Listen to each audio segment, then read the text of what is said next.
बच्चे छोटे हैं तभी से उनमें ये संस्कार डालोगे, देखो ये ठाकुर जी है बेटा, यहाँ आओ, पहले भगवान को प्रणाम करो, देखो भोजन से पहले भगवान को याद करना चाहिए, पहले प्रार्थना करो।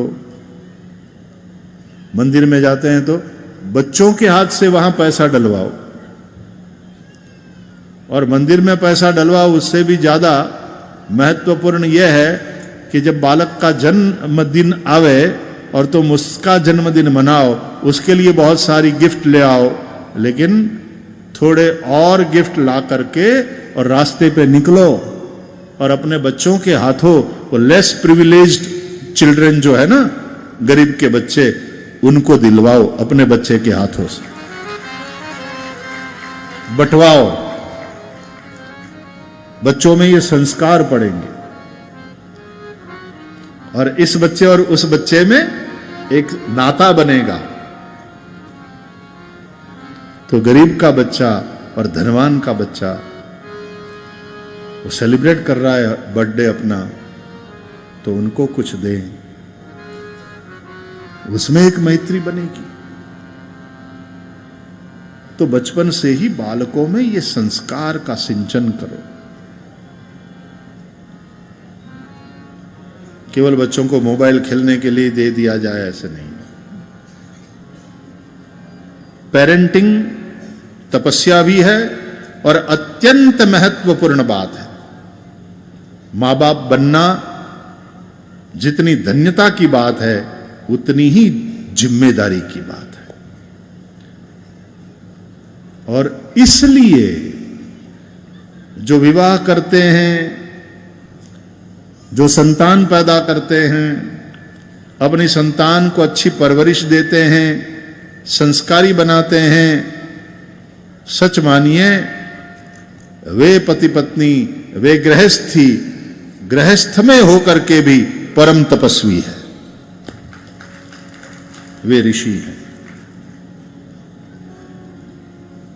तप गृहस्थाश्रम में रहने वाले करते हैं, ये परम तपस्वी। आजकल ये तपस्या, सहना, समय देना, इसके मामले में भी लोग धीरे धीरे अब कंजूसी करने लगे हैं। तो शादी करते हैं लेकिन कहते हैं बच्चे नहीं चाहिए। कई लोग तो शादी भी नहीं करते, साथ रह रहे हैं, लिव इन रिलेशनशिप।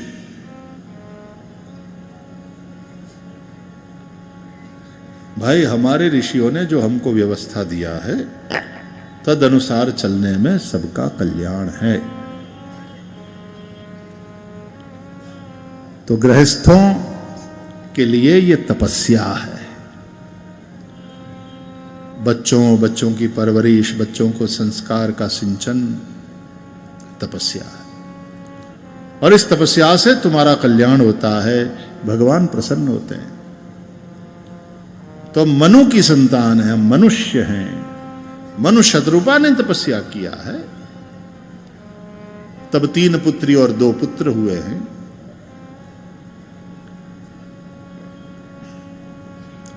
काम प्रकरण में पृथु चरित्र है और मोक्ष प्रकरण में प्राचीन बरही और नारद का संवाद है, पुरंजनोपाख्यान।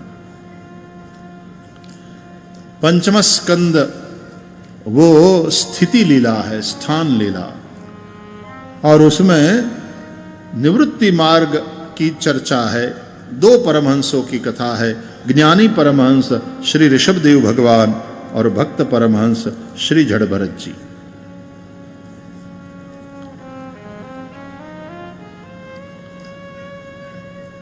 मोक्ष प्रकरण में 4 प्रकार की निर्गुण मुक्ति और 4 प्रकार की सगुण मुक्ति का वर्णन है। तो पंचम स्कंद उसमें परमहंसों की कथा है, भूगोल खगोल का वर्णन है। छठा स्कंद ये पोषण लीला है और उसमें नाम प्रकरण, ध्यान प्रकरण और अर्चन प्रकरण, ये 3 है।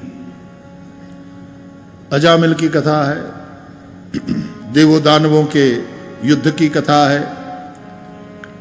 नारायण कवच जो इंद्र को मिला और वृत्रासुर के द्वारा जो भगवान की स्तुति हुई 4 श्लोक में, ये सब कथा 2 अध्याय के अर्चन प्रकरण में देखो। अर्चन भगवान का पूजन, ये माताएं बहनें व्रत करती हैं, भगवान का पूजन अर्चन करती है, उसका महत्व देखो कि दीति माता जिसके उदर से दैत्य पैदा होते थे, उस दीति ने 1 वर्ष तक भगवान का पूजन अर्चन किया, तो पता है क्या हुआ? भगवान के पूजन अर्चन व्रत से दीति के उदर से जो पैदा हुए वो दैत्य नहीं, देव बन गए। ये मरुत देव है। तो भगवान का नाम, भगवान का ध्यान, भगवान की पूजा, उसका बड़ा महत्व है। उससे आपको पुष्टि यानी भगवान का अनुग्रह प्राप्त होगा। पोषणम तद अनुग्रह। 7वें स्कंद की उति लीला, और उसमें प्रहलाद जी का चरित्र है। भक्त प्रहलाद की रक्षा करने के लिए भगवान स्तंभ फाड़ कर प्रकट हुए। तो कई लोग कहते हैं ऐसा थोड़ी होता है, खंभा तो जड़ वस्तु है, उससे नरसिंह भगवान और तुम्हारे नरसिंह भगवान का भी क्या विचित्र रूप, ऊपर का शेर का और नीचे का मनुष्य का। इम्पॉसिबल, ऐसा हो ही नहीं सकता। देखो, पुराणों की कथा बुद्धि से मत सुनो, मन से सुनो। तात सुनहु सादर मन लाई, यानी बुद्धि का बहुत ज्यादा तर्क लगाओगे ना तो कुछ भी हाथ नहीं लगेगा। कथा मन से सुनो और फिर चिंतन करो कि इन कथाओं का तात्पर्य क्या है, ऐसी ऐसी बातें क्यों कही गई है। नरसिंह 10 अवतार है ना, उसका क्रम देखो। मत्स्य से शुरुआत है, 10 अवतार की बात करें तो मत्स्य मछली, फिर कूर्म कछुआ, फिर वराह, फिर नरसिंह।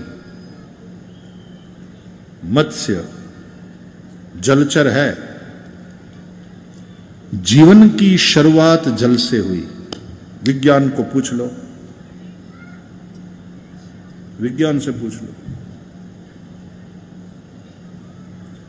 जीवन की शुरुआत जल से हुई।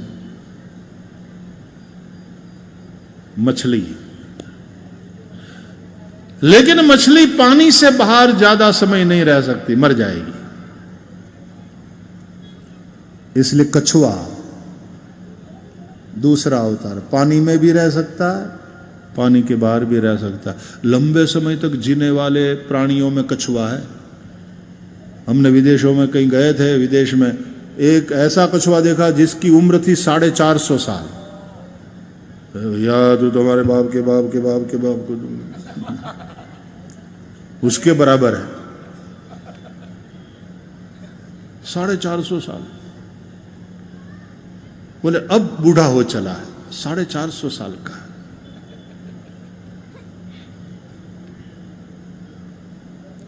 पानी में भी रह सकता है, पानी के बाहर भी रह सकता है,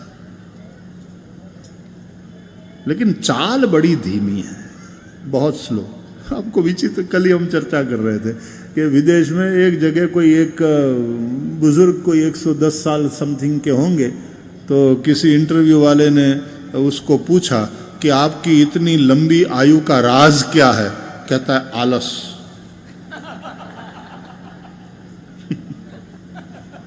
आलस,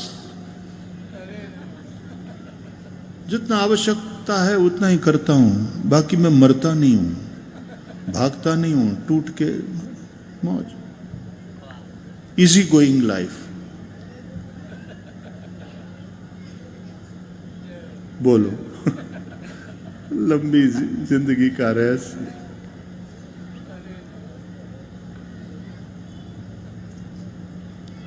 लेकिन बड़ा स्लो है कछुआ, तो इसलिए फिर वराह अब 4 पग पर खड़ा हो गया, भाग सकता। कछुए के 4 पग है, लेकिन उससे वो भाग नहीं सकता ज्यादा, लेकिन वराह के रूप में भाग सकता। लेकिन फिर वराह शुकर थोड़ा कमजोर है, तो नरसिंह, शेर और मनुष्य, ये क्या है? यह है इवोल्यूशन। जिन्होंने डार्विन को पढ़ा है, थियरी ऑफ इवोल्यूशन को पढ़ा है, वो समझेंगे कि इसमें जीवन के विकास का क्रम है। ये जो 10 अवतार है, तो नरसिंह वो पशु और मनुष्य को जोड़ने वाली कड़ी है, और फिर वामन, एक छलांग और मनुष्य। लेकिन वामन नाटा है, छोटा है, हाइट कम है।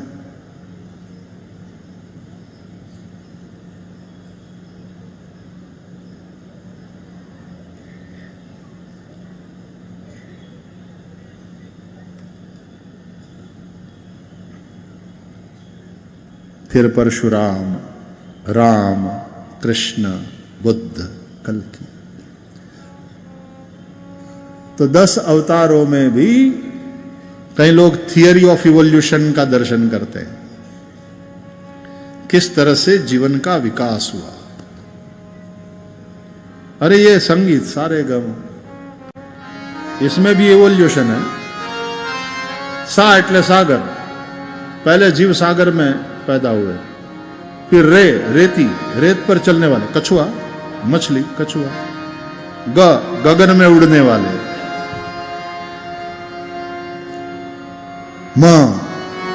मनुष्य। लेकिन मनुष्य की मनुष्यता तब निखरेगी जब हो, परमार्थ की ओर चले, प्रेम से रहे। और वो तब संभव है जब धर्म हो, तभी परस्पर प्रेम से सद्भाव से रहेगा। और यदि धर्म के मार्ग पर चलेगा तो फिर निर्वाण को प्राप्त हो जाएगा।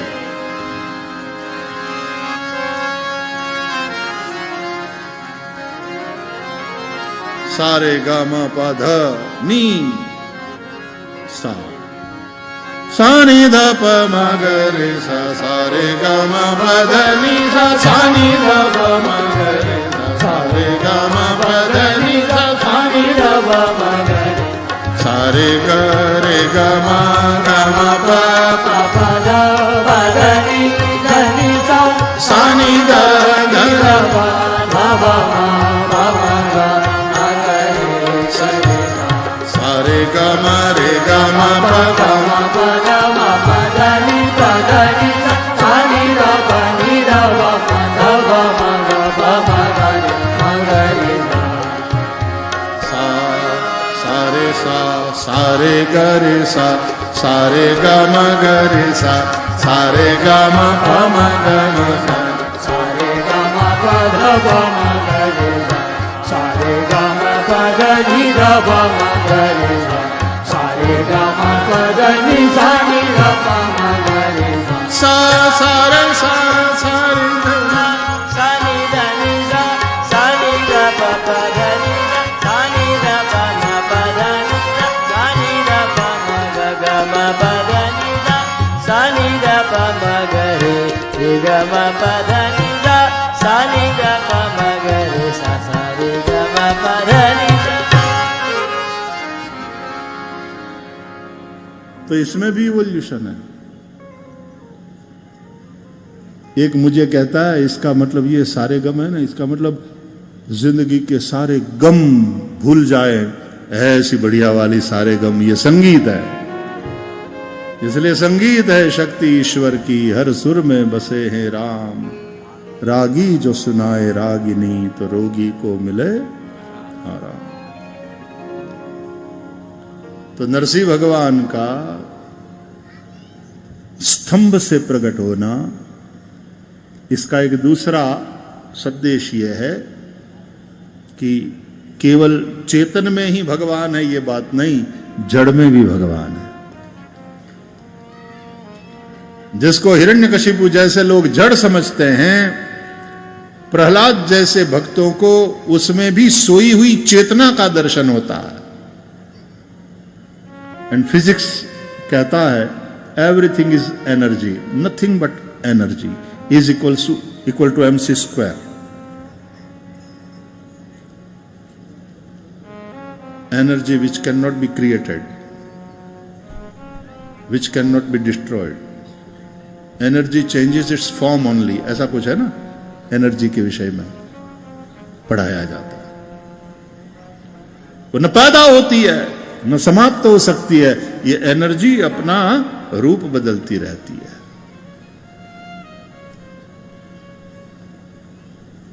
तो जड़ के रूप में भी, क्योंकि हर चीज परमाणु से ही बनी है, एटम से ही बनी है. हर एटम एनर्जी का ही रूप है. तो नरसिंह भगवान का स्तंभ से प्रकट होना इस बात का संदेश है. भक्त प्रहलाद की रक्षा करी. 7वें स्कंद में 4 वर्ण और 4 आश्रम के धर्म का निरूपण किया गया. और 8वां स्कंद मनवंतर लीला है. देखो, ब्रह्मा का 1 कल्प का दिन होता है और 1 कल्प में 14 मनवंतर बीत जाते हैं.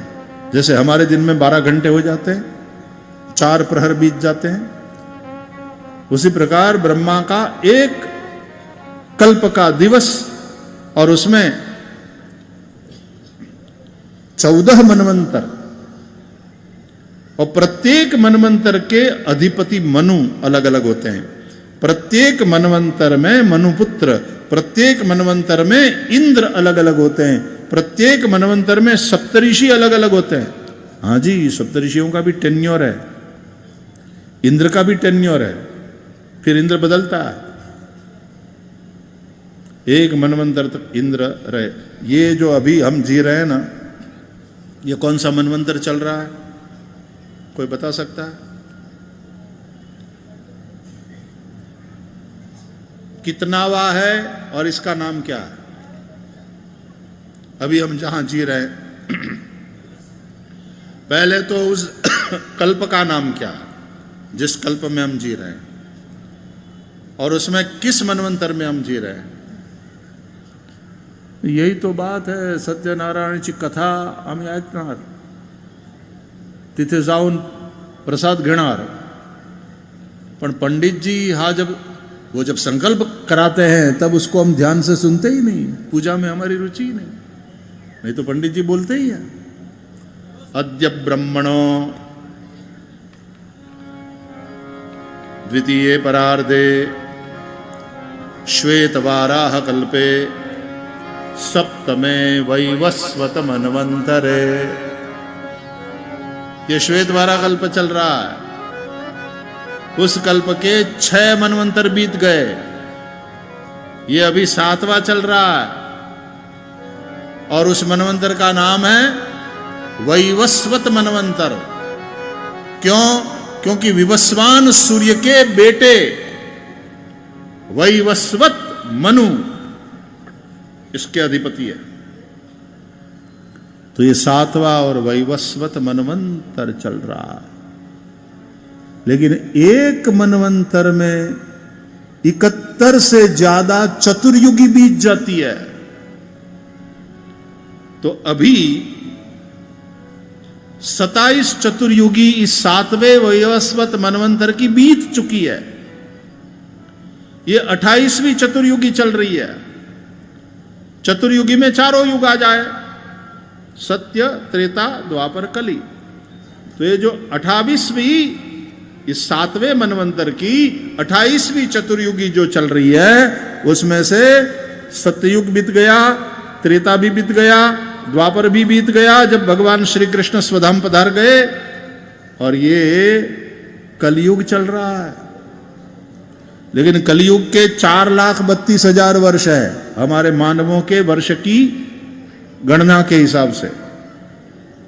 4,32,000 वर्ष. उसमें से 5100 से थोड़ा ऊपर ही बीता है.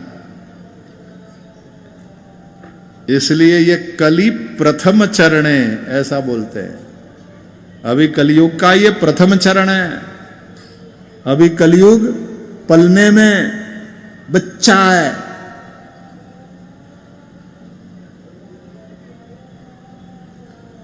हमारे यहाँ ब्राह्मण जो संकल्प लिवाते हैं तो ध्यान से सुनो।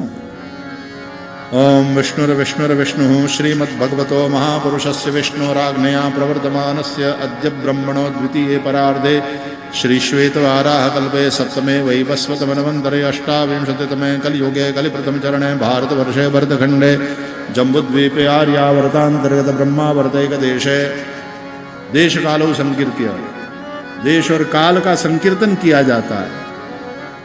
इसमें ये कौन सा विक्रम संवत चल रहा है, कौन सा शालिवाहन शक चल रहा है, उसमें कौन सा अयन चल रहा है, उसमें कौन सी ऋतु चल रही है, उस ऋतु में कौन सा महीना चल रहा है, उस महीने का कौन सा पक्ष चल रहा है, उस पक्ष की कौन सी तिथि चल रही है, उस तिथि का कौन सा प्रहर है, दिन है कि रात है, कौन सा प्रहर है, उस समय में सूर्य किस राशि में है, चंद्रमा किस राशि में है, देवगुरु किस राशि में है, बाकी वाले ग्रह किस राशि में हैं, एकदम फिक्स कर दिया जाता है कि ये समय एग्जैक्टली। और यहां महाराष्ट्र में हिंगोली में ये वाले मैदान में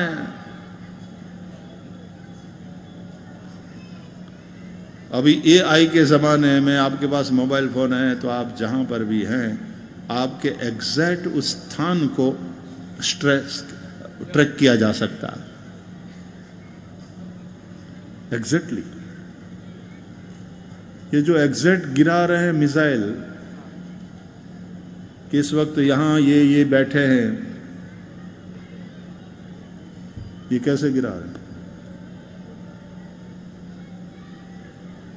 हाँ, छगनलाल घर पे है कि कथा में बैठे हैं, सब पता चल जाएगा। हाँ, यदि वो अपना मोबाइल साथ लेकर के गए। ये मोबाइल जो तुम मानते हो ना, अच्छा भी है और खतरनाक भी है। ये सेल फोन भूल जाओ, प्राइवेसी जैसी कोई चीज है।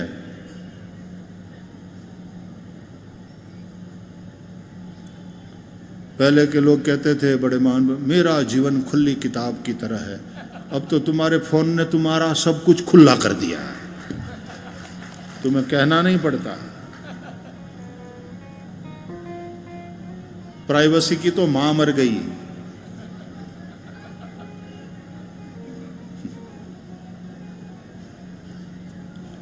राधे राधे राधे राधे श्री राधे। इंसान अपनी ही बनाई हुई जाल में धीरे धीरे फंस रहा है। देखो बेटे आगे आगे क्या होता है। अपने आप को बुद्धिमान समझने वाला इंसान जिस दिशा में जा रहा है, एक समय आएगा कि वो अपने ही विनाश की तैयारी करेगा। अलग दुनिया है, नई सोच है, विनाश के नए नए साधन बन रहे हैं और इतना स्पीडीली चेंज हो रही है दुनिया कि अब जितनी हमारी सांसें बची है उसमें तो बहुत परिवर्तन देखने को मिलेगा। जय श्री कृष्ण। हमारे के राधे राधे बोलना पड़ेगा।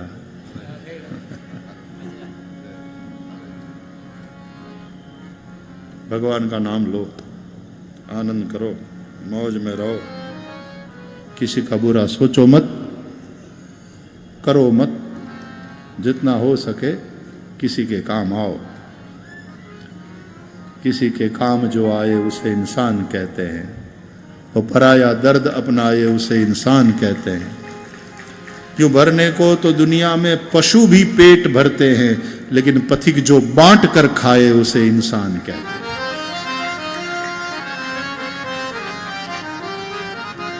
कमाओ, खिलाओ और खाओ, प्यार करो, किसी का हित हमसे न हो जाए हमारी जानकारी में, और बिना हमारी जानकारी के हो गया हो तो मन से क्षमा मांग लो। सबका हित करो। नई दुनिया है, नए लोग है। फिर से एक बार राधे राधे बोलना पड़ेगा। वाह, पुरणाची पोळी आमची हिंगोळी, लय गोड़ा है। राधे राधे, राधे राधे, जय जय श्री राधे।